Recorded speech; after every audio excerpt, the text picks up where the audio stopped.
tous et bienvenue sur les harmoniques de l'amour.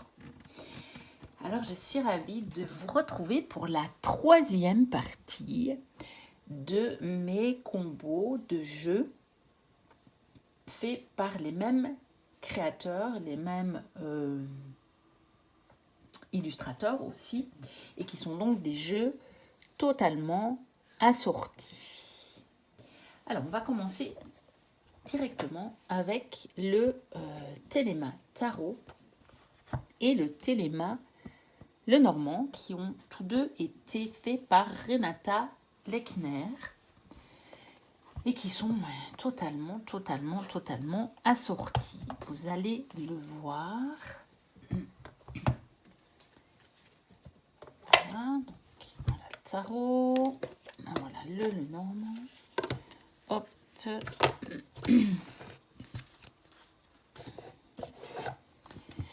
Donc voici le dos du Lenormand. Donc les cartes du Lenormand sont très grandes.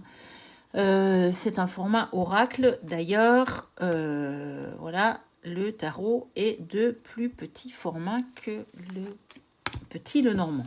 Donc c'est en grand Lenormand en fait. Mais bon, bien sûr, c'est la structure du petit Lenormand. Donc je vous montre quelques cartes.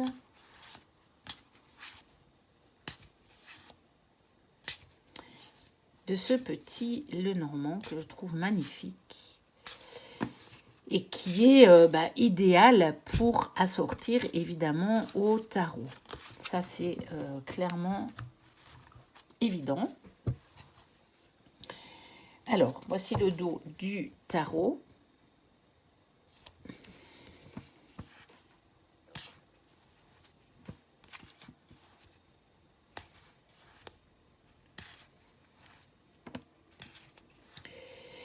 Donc, quelques cartes du tarot.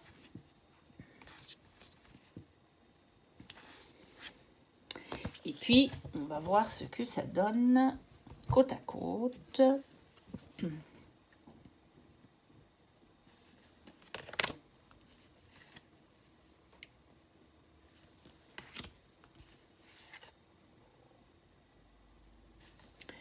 On reconnaît bien la patte de Renata. Après, il y a des cartes qui sont encore plus assorties que... peut-être que celles sur lesquelles je tombe juste ici. Donc ça, c'est vraiment le hasard qui fait. Mais voilà. On a quand même des choses très similaires dans l'énergie, évidemment. C'est vraiment le combo assez évident. Donc c'est comme je l'ai dit sur une autre vidéo, bien sûr, c'est des combos faciles. Hein. Je ne dis pas. J'ai pas fait ça pour pas me prendre la tête à chercher d'autres combos. C'est pas du tout le but. Le but était au départ justement de vous montrer des jeux de différents, de mêmes créateurs, des jeux différents des mêmes créateurs, parce que je sais que j'ai discuté notamment à propos du Téléma Tarot avec pourtant des grands collectionneurs qui ignoraient que Renata avait fait un petit Lenormand.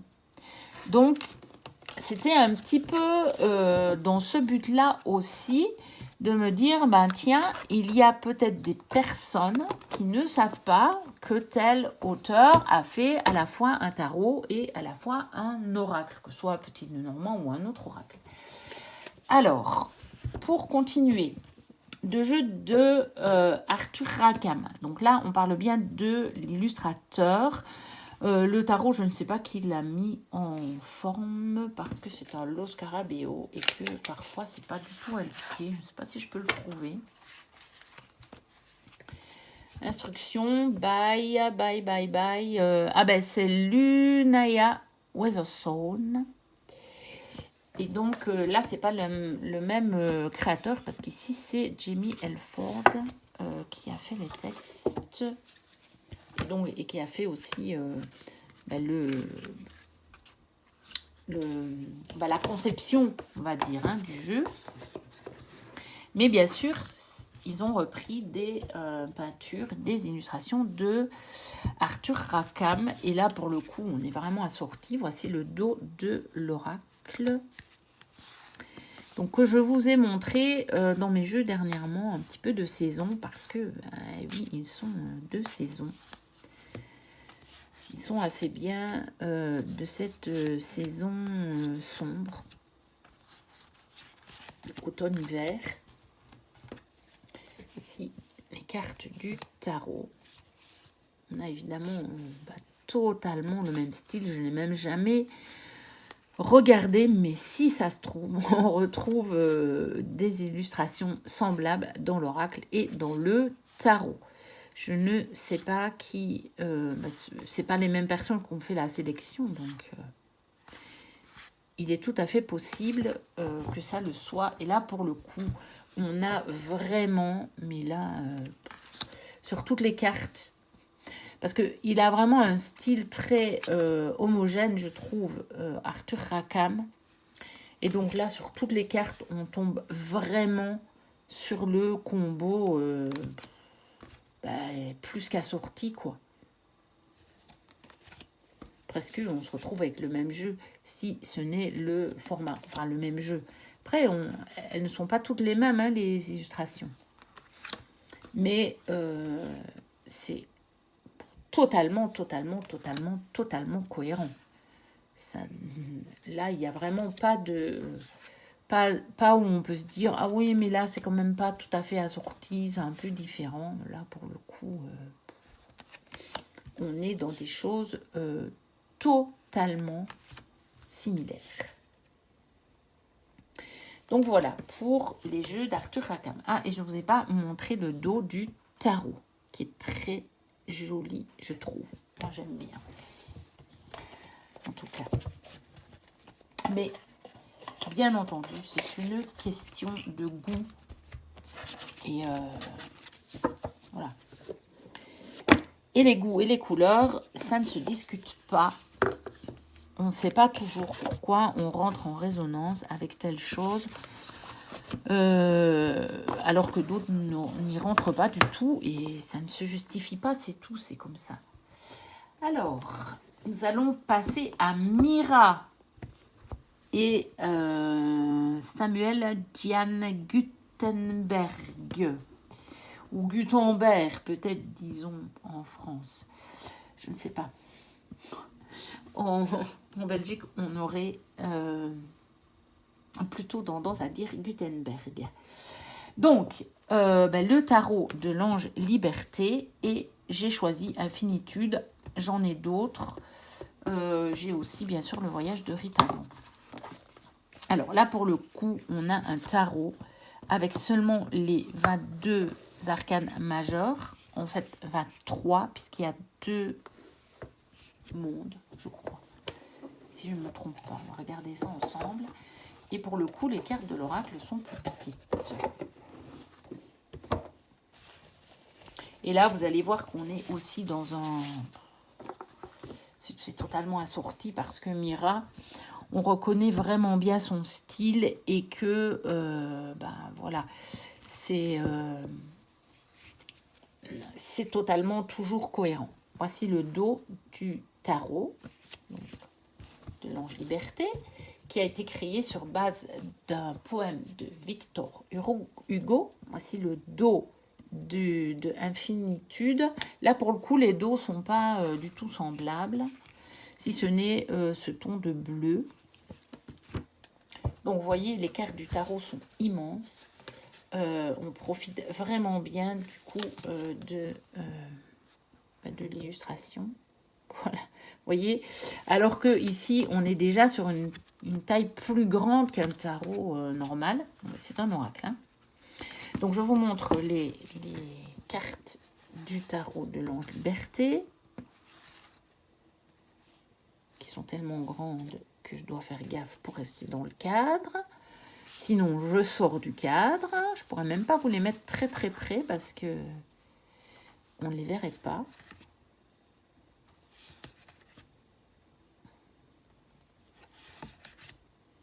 C'est magnifique, hein. Ça me fait toujours penser aussi un petit peu au travail de Joséphine Wall pour le fourmillement de détails comme ça. Alors, voici Infinitude. Je pense que vous le connaissez. On l'a peut-être pas trop vu passer. On l'a vu assez bien passer quand il est sorti. Mais je pense qu'il a découragé pas mal de gens.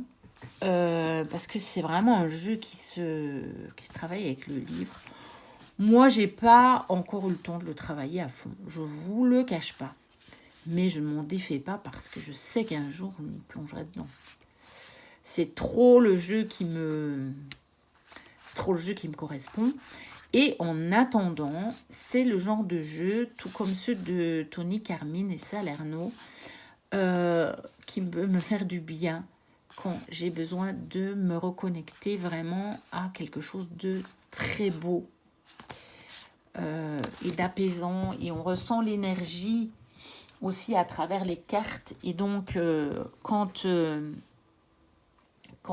j'ai des périodes où j'ai un peu trop de tristesse ou de découragement ou de fatigue et où j'ai besoin vraiment de nourrir mon mental avec quelque chose de beau, d'apaisant, qui va me réconforter, me redonner de la chaleur, de la joie, eh bien c'est le genre de jeu que je prends.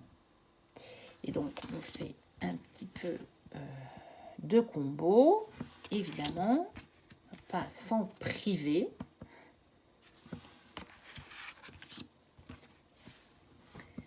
Donc là, on a, effectivement, c'est bien le monde hein, qui est doublé. Là, on a l'homme libéré parce qu'on a 21 plus.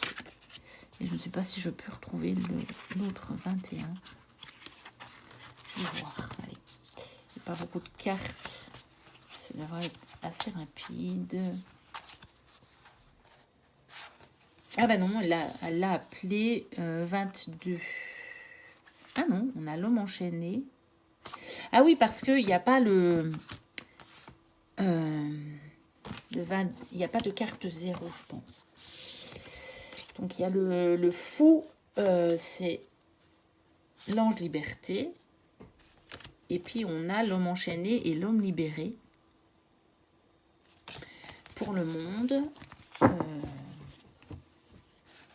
Et donc, vous ayant montré ça, je reprends mon combo. Bon, celui-là, évidemment, on retrouve l'enfant bleu de Rita Von.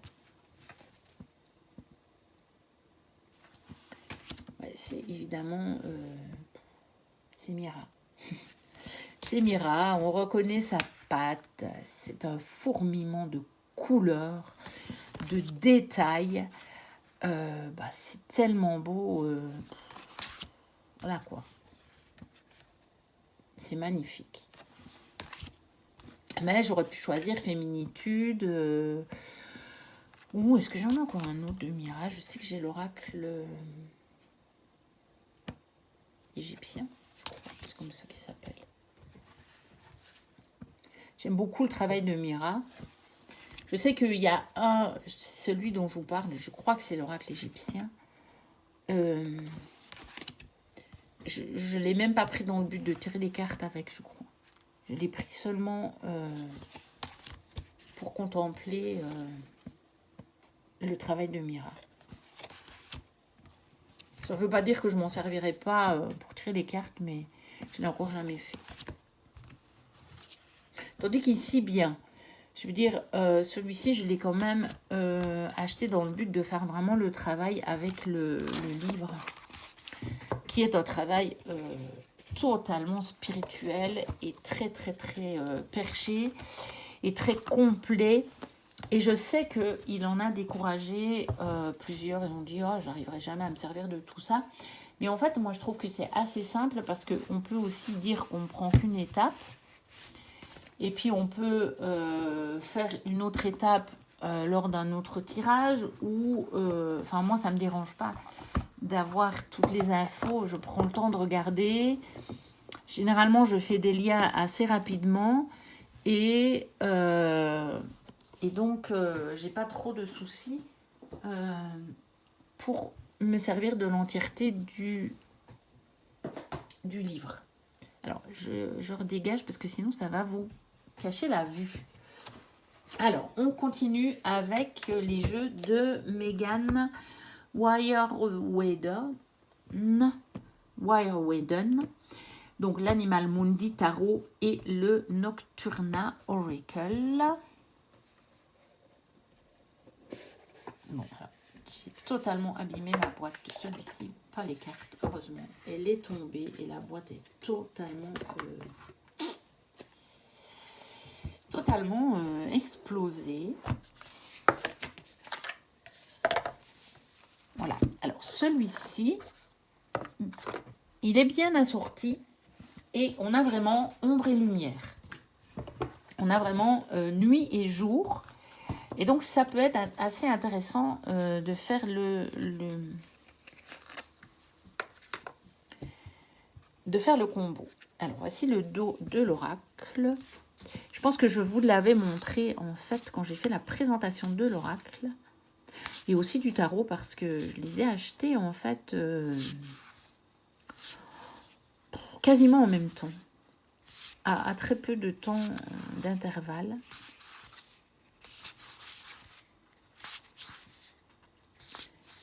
Et donc, je pense que je vous avais montré ce que ça pouvait donner en combo déjà. Alors, voici le tarot que j'avais remis dans l'ordre pour aussi une présentation. Et que je n'ai pas réutilisé depuis.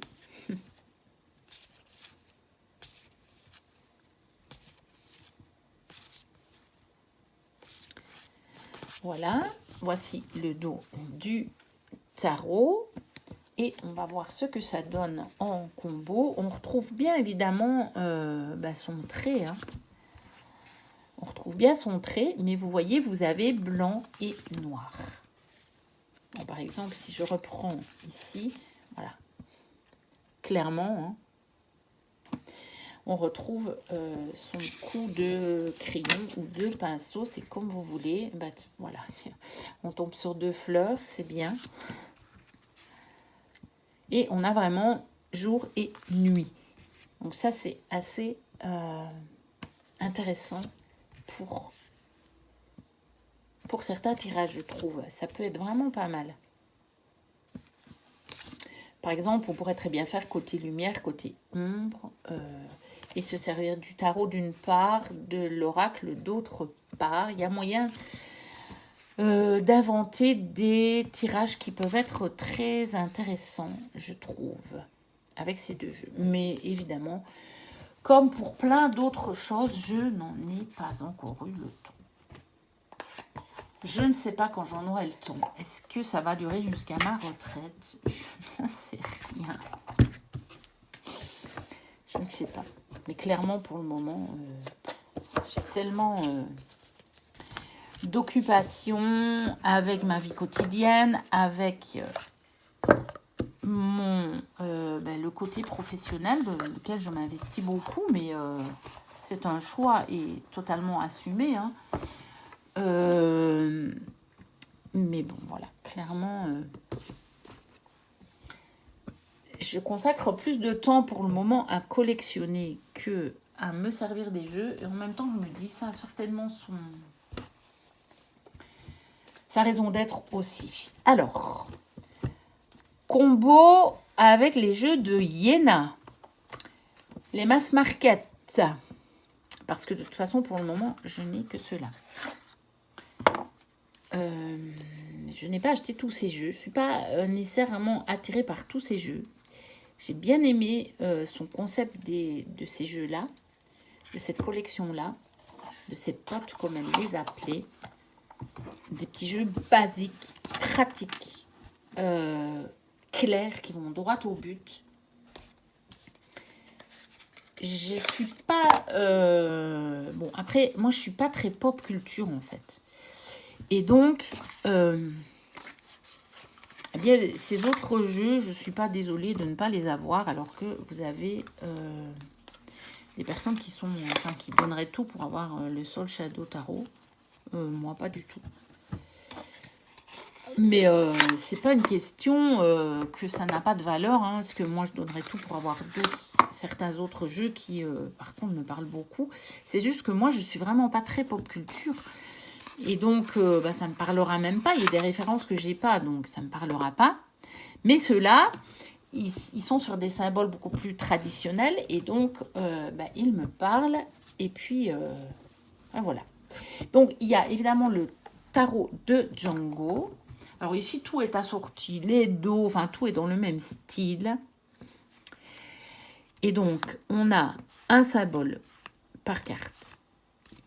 Comme je vous disais, ça va droit au but. Voilà.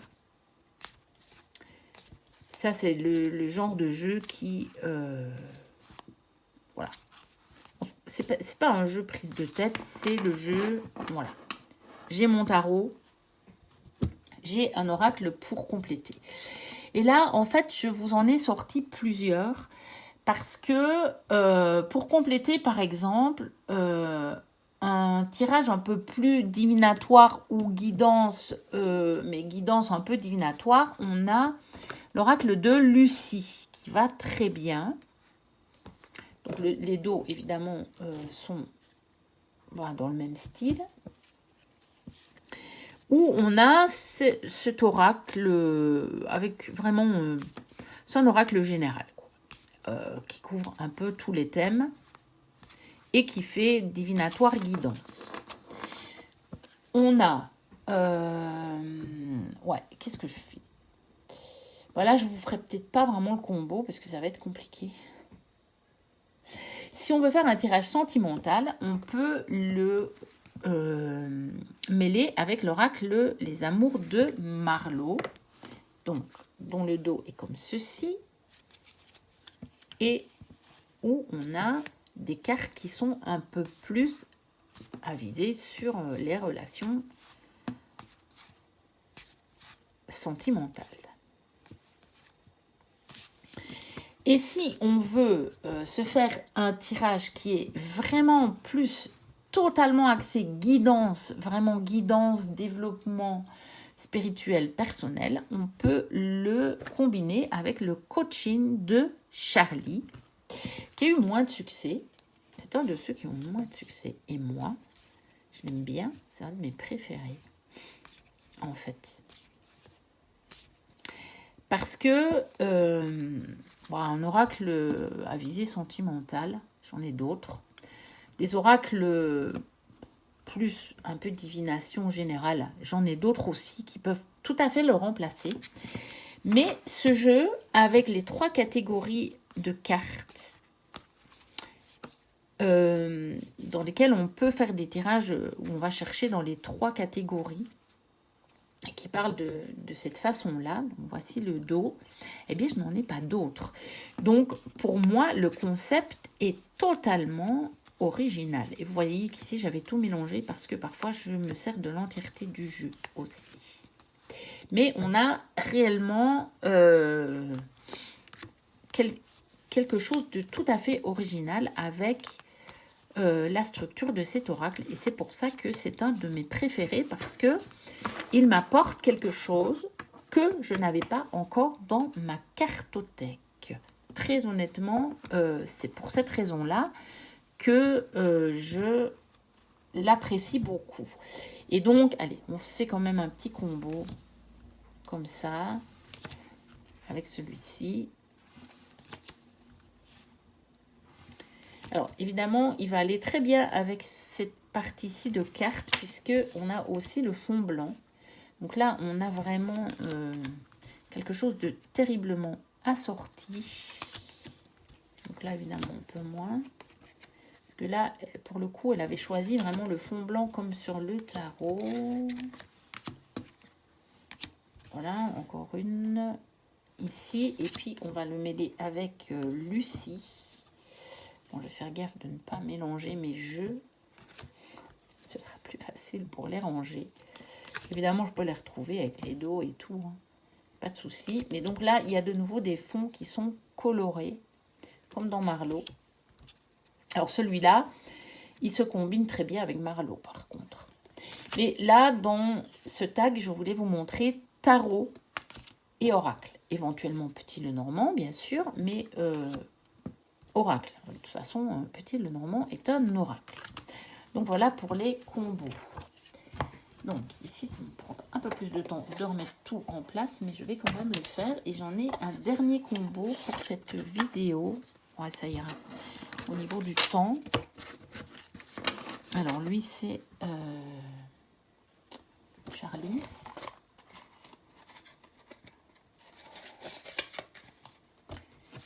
Lucie.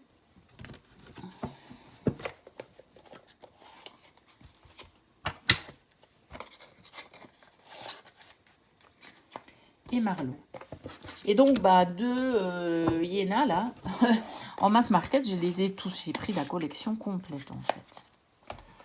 Je ne vous les ai pas tous montrés là, mais je les ai tous. Et le dernier combo, on va revenir à Célia, mais avec deux jeux tout à fait différents.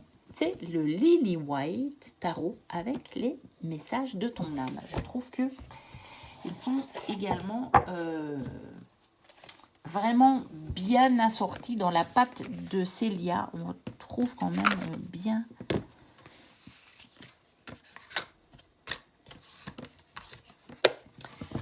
la même énergie dans les dessins. Donc voici le sublime dos du Lily White. C'est magnifique. Hein. Alors là, ça, franchement, pour le coup, j'adore. Et alors, évidemment, les illustrations de ce jeu sont somptueuses. On ne peut pas le dire autrement. Somptueuses. Mais vraiment.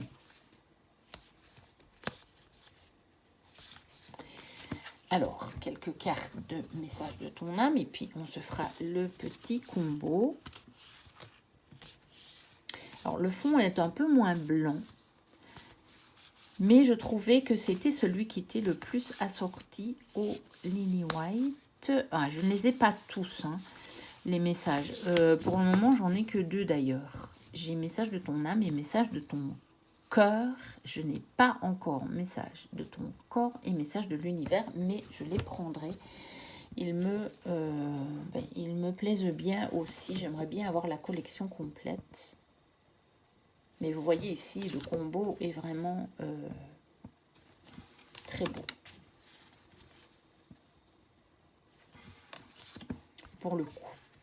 Alors, vous ne verrez pas l'oracle des reflets et le reflet de lune parce que je ne les ai pas. Curieusement, dans le travail de Célia, eh bien, ce sont les illustrations qui me plaisent le moins. Je ne sais pas pourquoi. Peut-être qu'un jour, je changerai d'avis. Mais jusqu'à présent, je n'ai pas pris. Je pense que ce sont les seuls jeux de Célia que je n'ai pas en dehors de ces deux-là que je viens de vous citer, mais qui sont sur ma liste, que j'ai l'intention de prendre. Alors que pour le moment, l'oracle des reflets et le petit Lenormand reflet de lune, eh bien, ils ne sont pas sur ma liste. Je n'ai pas l'intention de les prendre. Après, évidemment, si j'avais l'occasion de les avoir... comme ça, soit qu'on me les offre, soit que, je sais pas, que je les ai dans un lot ou quelque chose comme ça. Il est plus que probable que je les garderai et que je les testerai et que je les aimerai parce que j'aime le travail de Célia. Mais en tout cas, pour le moment, non, vous ne le verrez pas dans ce vlog consacré au combo assorti parce que je ne peux pas vous les montrer, je ne les ai pas. Donc voilà, c'était le dernier combo de cette partie-ci. N'hésitez pas à liker, à commenter, à me dire ce que vous en avez pensé, à vous abonner si ce n'est pas le cas et si le cœur vous en dit. Moi, je vous dis à très bientôt pour de prochaines vidéos. Et d'ici là, portez-vous bien. Bye bye.